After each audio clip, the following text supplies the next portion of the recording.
ඔබ කොහේ ගියත් කොහේ සිටියත් ඔබ ළඟටම එන දවසේ සිතුවිල්ල ගුණයින් පෝල් ප්‍රනාන්දු දේවගැතිතුමා සමග සෑම දිනකම උදෑසන 5:30ට සජීවීව මාක් FM රේඩියෝ නාලිකාව ඔස්සේ රැඳෙන්න අප සමගින්.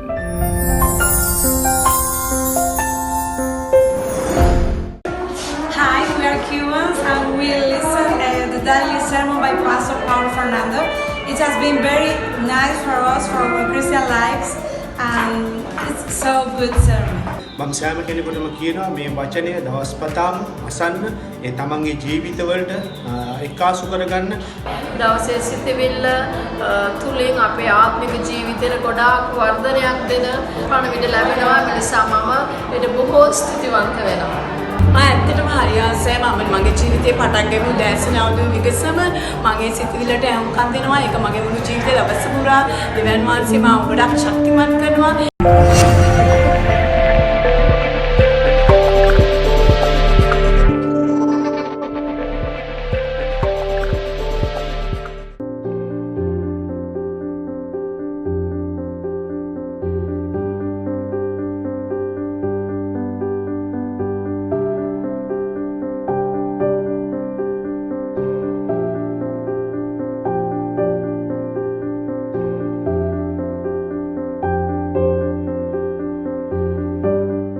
ලැබුවා වූ දවස ඔබ සෑම දිනකට ඉතාම අනර්ග දවසක් වේවා. Let this new day dawn be a grand one for you. සමහරෙකුට දවස ආරම්භ වීම තමන්ගේ ජීවිතේ ඉතා කරදරයක් කොට සලකන බැති. For some maybe the new day means another burden. සමහර අය කියන බැති අද දවස ලැබෙනවට වඩා හොඳයි නොලැබී සිටිනවා නම් කියලා. And others may say it's better if the day didn't dawn and it didn't begin. ඒතරම් මිනිස්සයා අද පීඩාව නොඑක් ආතතිය තුලින් නොඑක් ප්‍රශ්න නිසා අද මිනිස්සයා මිරිකිලා ඉන්නවා. Because man is crushed because of different pressures and anxieties and because of all these falling upon their shoulders. ජීවිතේ අලංකාරව භුක්ති විඳින්න බැරිව අද මිනිස්සයාගේ ජීවිතේ මෙවැනි තත්වයක ඉන්නවා නම් If man is living with life unable to experience it to the fullest in this manner, එවැනි තත්වයෙන් මිනිස්සයා මුදෝගෙන to save man from this state මිනිස්සට බලාපොරොත්තුවක් දෙන්න and to give man hope, බලාපොරොත්තුවේ පුද්ගලයෙක් ගැන අද මම කතා කරන්න යනවා. the one of hope I like to speak of.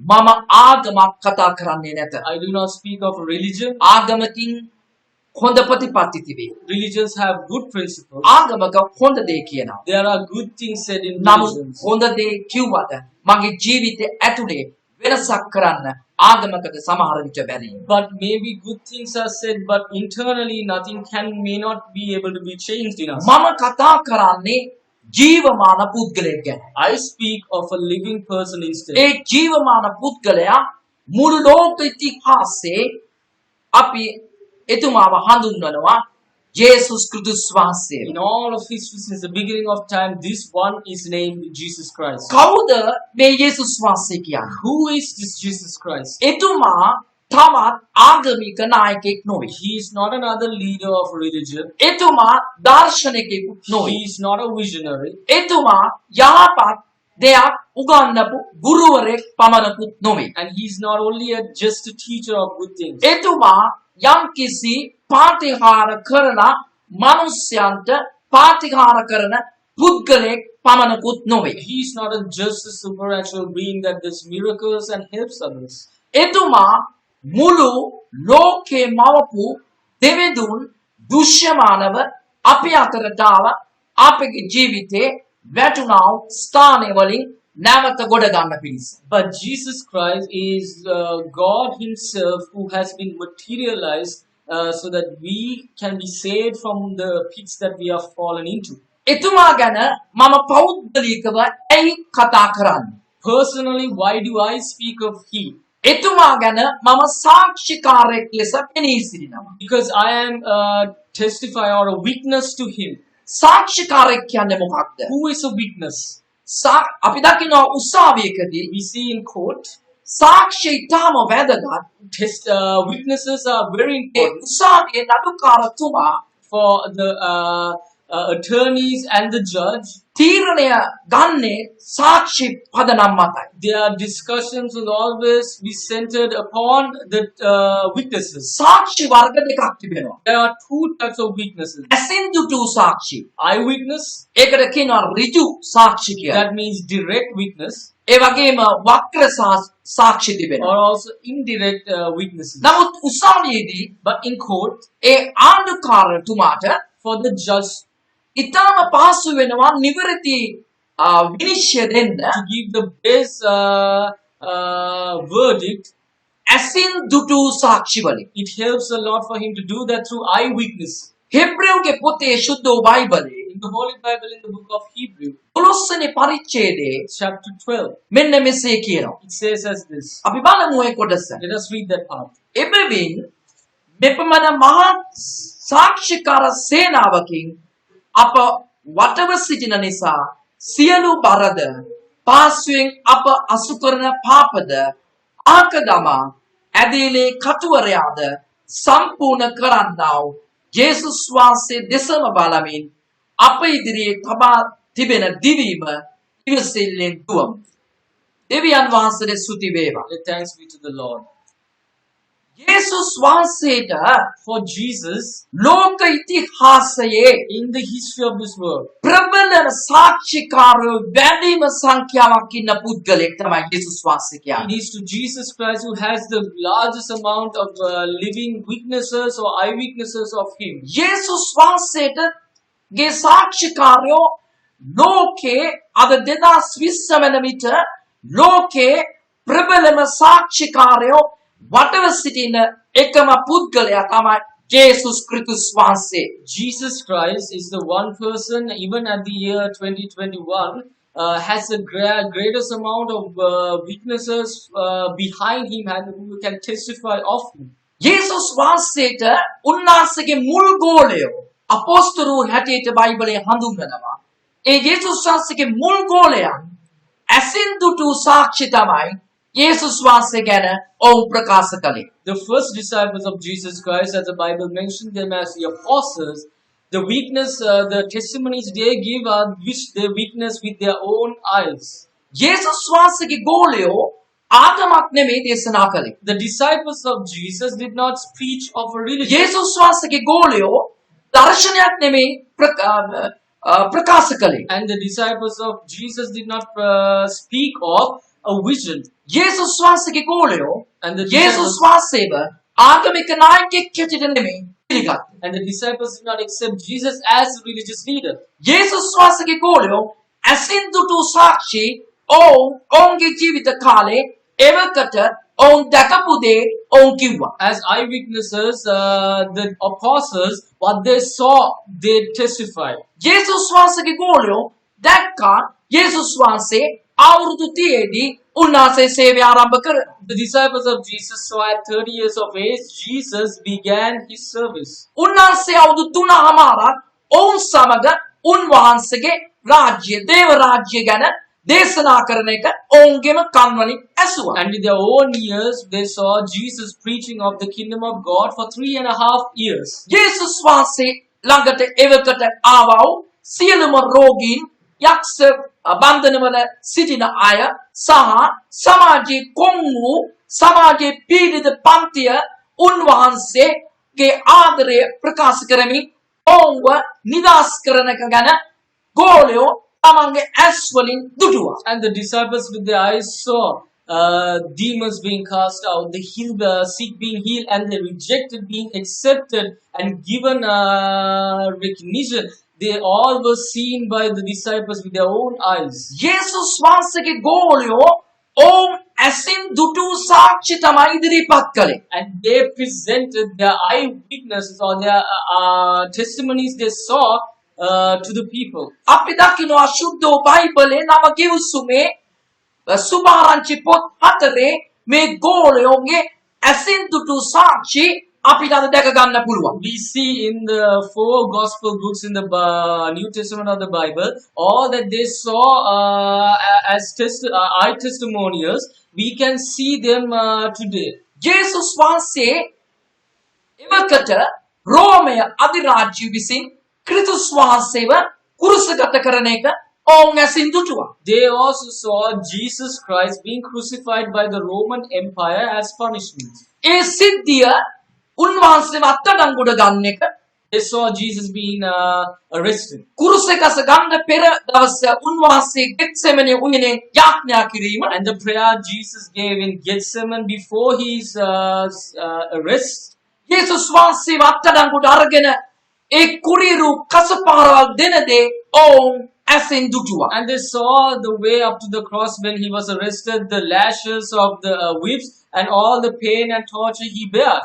ඒ ගෝලයෝ ඒ ඇසින් දැකපු දේ ඒ කුරීරු කුරුස ගහ යේසුස් වහන්සේට වදකයෝ වද දෙන විදිය ගෝලයන්ගේ ඇස් දෙකෙන් දුටුවා. And how those Roman torturers spat at Jesus, insulted Jesus, and tortured him with a cross. They saw all of these things. ගෝලයෝ ඇස් දෙකෙන් දුටුවා සිකුරාදා දින කුරුස ගහේ එල්ලපු දවසේ ක්‍රිස්තුස් වහන්සේ සැබවින්ම මැරුණා කියලා. And they truly saw Jesus taking his last breath upon that cross, hanging there on the Friday.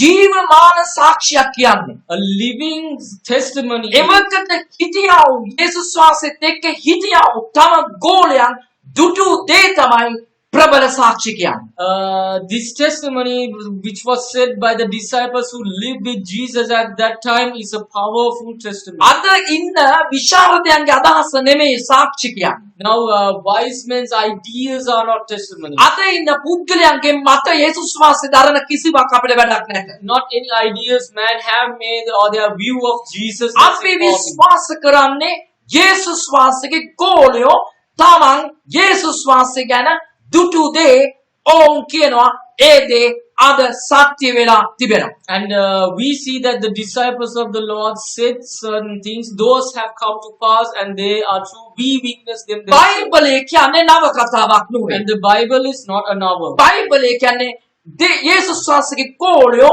ඇසින් දුටු දේ ශුද්ධාත්මන වහන්සේ කන්න කොටගෙන අපිට එළිදරව් කරන ලැබූ පොත.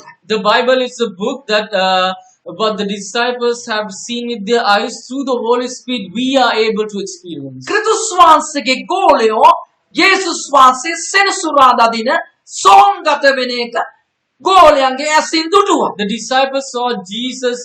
Disciples were there entombing Jesus on Saturday.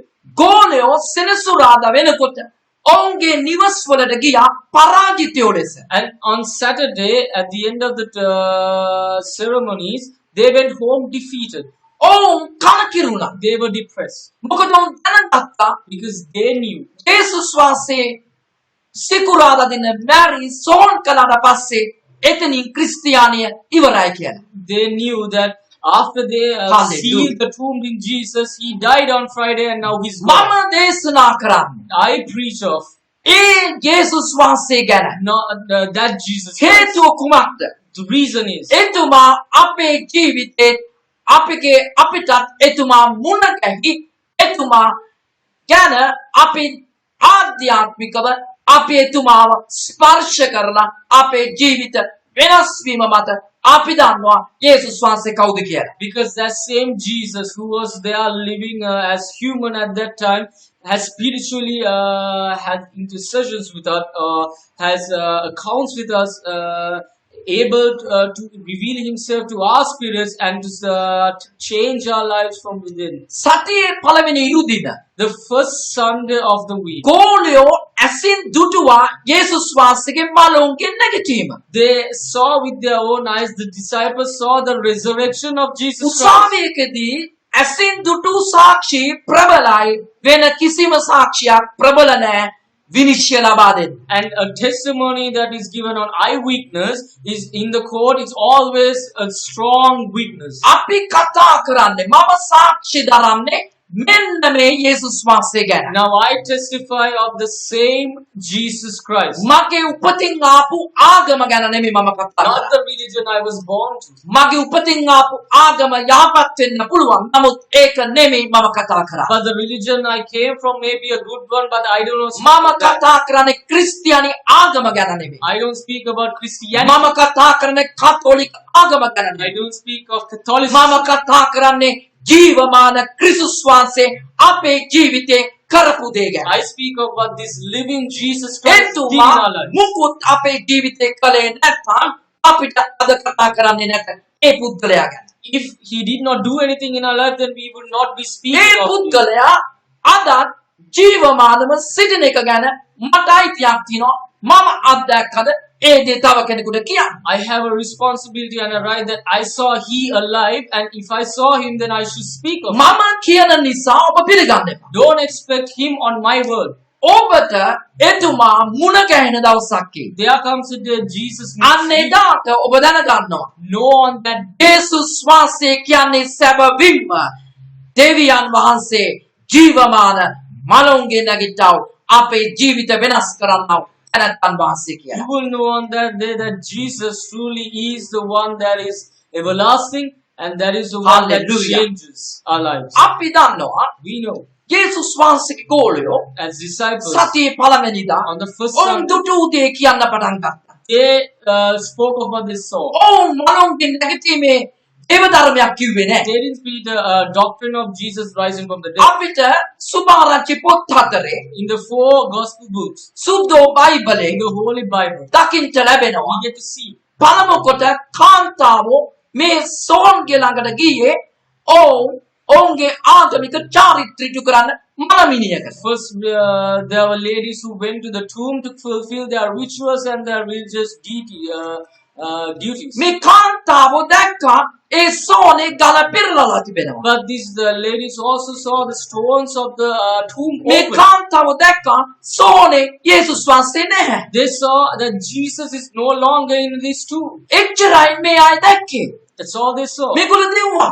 They ran දැකපු දේ කිව්වා. and told what they saw. පේදුරුතුමාට කිව්වා. Told Peter what they saw. පේදුරු සහ උන්වහන්සේගේ ළඟින්ම හිටපු යොහන් නැමැති ගෝලයාට කිව්වා. And another disciple at the side of Jesus, John. පේදුරු සහ යොහන් තව කෙනෙක් කියන දේ පිළිගත්තේ නැත. But Peter and John didn't accept what someone else said. පේදුරු සහ යොහන් සෝන්ගේට යනවා ඔවුන්ට කියපු දේ ඔවුන්ගේ ඇසින්ම දැක ගන්න ඕනේ කියලා. Peter and John said they need to see what these guys are talking about. ඔවුන් සෝනට දිව්වා. They ran to the tomb.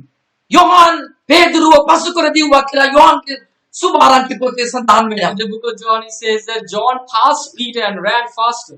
Yohan සෝනගේ දැක්කා ඒ කිසිවක් යේසුස් වහන්සේ හිටියේ නැහැ. ඌ දැක්කා. And he saw the tomb there with no one in it, no Jesus in it. පේදුරු දැක්කා උන්වහන්සේව වෙනලා තිබූ ඒ රෙදි කඩ පමණක් තිබෙනවා. And Peter saw all the cloths that Jesus was wrapped in. මෙන්න බලන්න මුල් අපොස්තුරුවරු ඔවුන් දැක්කපු දේ පමණයි කිව්වේ. See, the first apostles spoke of what they saw only.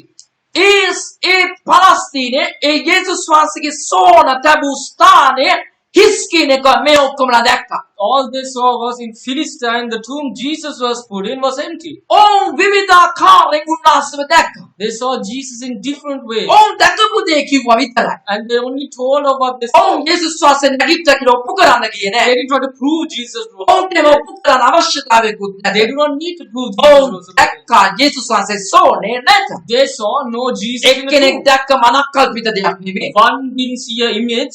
500කට වඩා සෙනගක් යේසුස් වහන්සේගේ සියස් සිටින් දුටුවා යේසුස් වහන්සේගේ නැගිටීම. More than 500 people saw with their bare eyes the resurrection of Jesus. ඒකයි හෙබ්‍රේව කර්තෘතුමා කියන්නේ. That's why the author of Hebrews මෙවන says, මහා සේනාවක් ඉන්නවා සාක්ෂි දරන්න යේසුස් වහන්සේ පුරුෂේ මැරි නැගිට සේක කියලා කියන්නේ. he said that there is a cloud of witnesses Hallelujah. ready to testify of the resurrection of මේ Jesus Christ. ගැන පුද්ගලයා ගැන කතා කරන්න මමද ලැජ්ජ වන්නේ නැහැ. I'm not ashamed to speak of he. මේ පුද්ගලයා ගැන කතා කිරීම නවත්තන්න මගේ ජීවිතෙන් කාටවත් බෑ. And no one can stop me from speaking of මොකද him. මම කතා කරන්නේ ලෝක ඉතිහාසයේ යහපත්ම මිනිසයා ගැන. Because I speak of the righteous man. A of earth. මිනිසයා තමයි ජේසුස් ක්‍රිස්තුස් වහන්සේ. That one is Jesus Christ. ඉතිහාසගත වූ සැබෑ වූ යහපත් වූ ධර්මිෂ්ඨ වූ ප්‍රේමේ ප්‍රතිමූර්තිය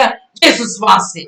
Righteous, historical, almighty, and the author of love, Jesus Christ. කිසිම ප්‍රචණ්ඩත්වයක් එතුමා කරන්නේ නැත. No prejudice by Jesus. කිසිම මිනිසෙක්ව මරන්නේ නැත. No murdering by Jesus. කිසිම මිනිසෙක්ව ආකදමන්නේ No නැත. rejection of කිසිම anyone. ආගමිකයෙකුට ද්වේෂ කරන්නේ නැත. No insulting another religion. එතුමා මුළු ලෝක ජනතාවට ප්‍රේම කරන අසහාය මනායකයෙක්. But he is a partyless Lord that loves all of us. එතුමා සෝනේ නැති හින්දායි මම දේශනා කරන්න එතුමා ගැන. I preach of him for he is not in a truth. එතුමා නැගිට බවට මම සාක්ෂිකාරයෙක් වෙනවා 20 වසර වෙන විට. I too am in this cloud of testimonials where Jesus මොකද was in the එතුමා අපිට සම්මුඛ වෙලා තිබෙනවා. because he united with our lives. එතුමා අපේ ජීවිත වෙනස් කරලා And he තිබෙනවා. changed our lives. එතුමා අපේ ජීවිත දිනපතා වෙනස් කරනවා. Daily he changes our lives. ඒක නිසා මේක ආගමක් නෙමෙයි. So this is not religion.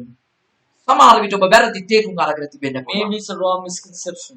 අපෝස්තුලවරු The apostles තමන් දුටු දේ කිව්වා. spoke about this. සෝහනේ යේසුස් වහන්සේ නැහැ. No Jesus. සෝහනේ රෙදි කඩ පමණයි තියෙන්නේ. Only the cloths are ඔව් there. කිව්වා උන්වහන්සේව හොයන්න. They ran seeking Jesus. දේව දූතයෝ කියනවා And the angel said, නුඹලා ගලීලට යන්න.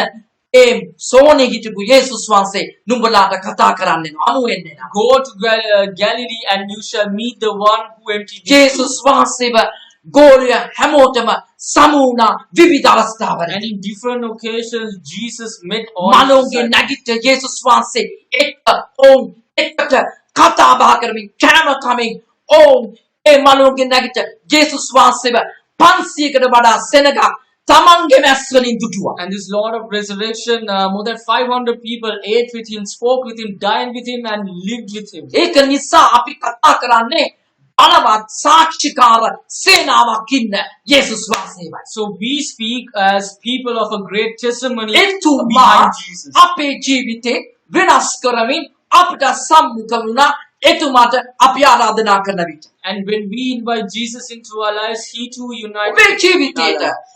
In your life, වෙනසක් වෙන්න for a change to happen, ජීවනය ලබා ගන්න. to receive life, අදත් උන්වහන්සේ ජීවමානව ඉන්නවා. he's ready and ඔබ ආරාධනා කළොත් if you invite him, උන්වහන්සේ ඔබ ළඟට එනවා. he will enter ඔබට your life. ආශිර්වාද වෙනසෙක්වා. And you believe blessing. කවදා හෝ දවසක Regardless ඔබ of the ඉන්න day, ස්ථානයේදී wherever you ඔබ are, උන්වහන්සේට ආරාධනා කළොත් if you invite Jesus, උන්වහන්සේ ඔබ හමු වෙන්නේ. he will meet ඔබ you. ගෙදර ඉන්නකොට When you are at home, උන්වහන්සේට ආරාධනා කළොත් if you invite Jesus, උන්වහන්සේ හමු වෙන්නේ. he will meet ඒක you. මට දෙන්න බැරි දෙයක්. Something I cannot මං do. කියන දේ පිළිගන්න එපා. Don't accept my word, උන්වහන්සේට ආරාධනා කළා බලන්න. but invite උන්වහන්සේ Jesus, ඔබට හමු වෙයි. and he will ඔබට meet you. උන්වහන්සේ හමු වුණොත් And when he meets you, ලෝකේ ජීවනය ඔබ ලබාගත් උතුම්ම දේ ඔබට ලැබුණා වූ මිනිසෙක් බවට ඔබපත් you වෙනවා. will be one that has been ඔබ given life. සැමට යේසු පිට. May the Lord bless you.